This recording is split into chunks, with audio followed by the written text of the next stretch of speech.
Hello, Physics Nation. My name is Nate Larmond, and I'd like to find the center of gravity of this shape.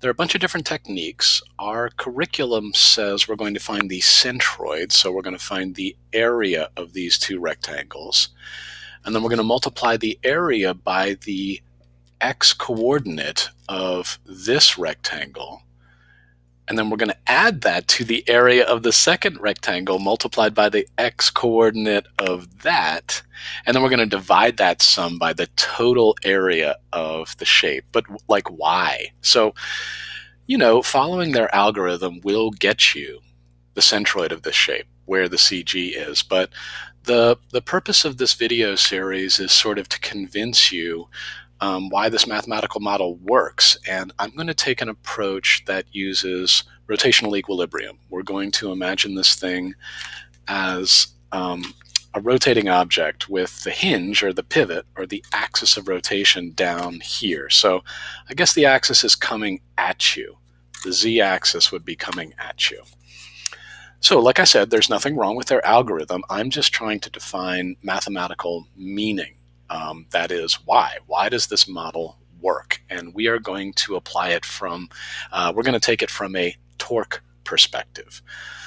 We're going to try to figure out where to place our finger so that this thing doesn't accelerate. Obviously, if you put it on the far left-hand side, it does accelerate. So the sum of the torques is not zero.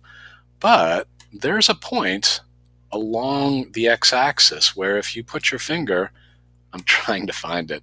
Anyway, we're about to mathematically find it. If you put your finger right underneath the center of gravity of this shape, it doesn't accelerate. I'm having a hard time finding it on camera right now, but you get the idea. You could also say, well, what if I wanted to lift this thing with a crane? Like, where should I have that cable pulling up on so that it doesn't accelerate during the lift? So lots of practical applications for center of gravity problems. I'm going to, like I said, use rotational equilibrium. And I'm going to draw an analogy. Here is my lever, okay?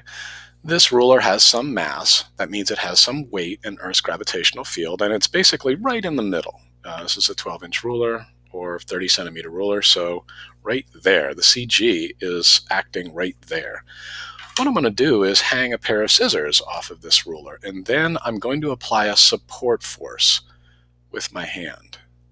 Okay, so let's find the equilibrium point. Okay, so this thing is in rotational equilibrium. The weight of the scissors, hang on, the weight of the scissors multiplied by that distance right there, that's the lever arm. Imagine this is the pivot. That distance multiplied by that weight provides a torque. The lever arm multiplied by the weight of the scissors provides a, let me see, that would be a negative z torque that's coming at you. But the weight of the stick is acting in the middle. That is, 6 centimeters from the end here. But that's not the lever arm. Be careful. The lever arm is the distance in between the support and the CG. So from my support finger to the center of gravity, that's the lever arm that's causing a opposing torque. That's causing it to twist in this direction. That would be a positive z torque coming away from the screen or towards me.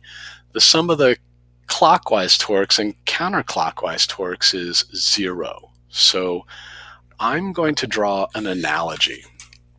I'm going to say the area of this rectangle is proportional to the weight of this plate of steel or piece of cardboard.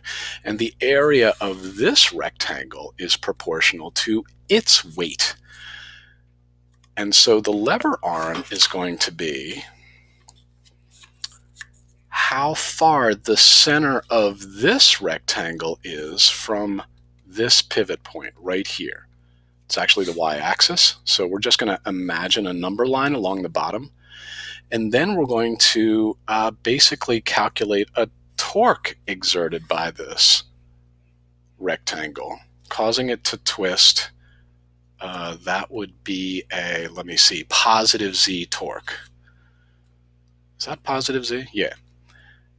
And then we're going to do it again with the other rectangle. So the area of rectangle number 2 multiplied by where its CG is compared to the y-axis, that is how far you have to move horizontally to get to this thing's CG, well, that exerts a torque also. So we've got 2 torques coming out of these 2 rectangles, the weight of this piece of cardboard and the weight of this piece of cardboard.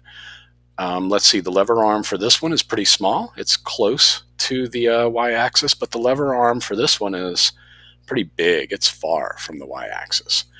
And we're going to try to figure out, well, let me put in a third torque right there in order to cancel out these 2, one more time, positive z torques. I need to put a third force somewhere along this x-axis that cancels out the 2 weights, the 2 torques of these rectangles. So that's video number 1. I've already said too much. How long is this? Anyway, thanks for watching. See you in the next video.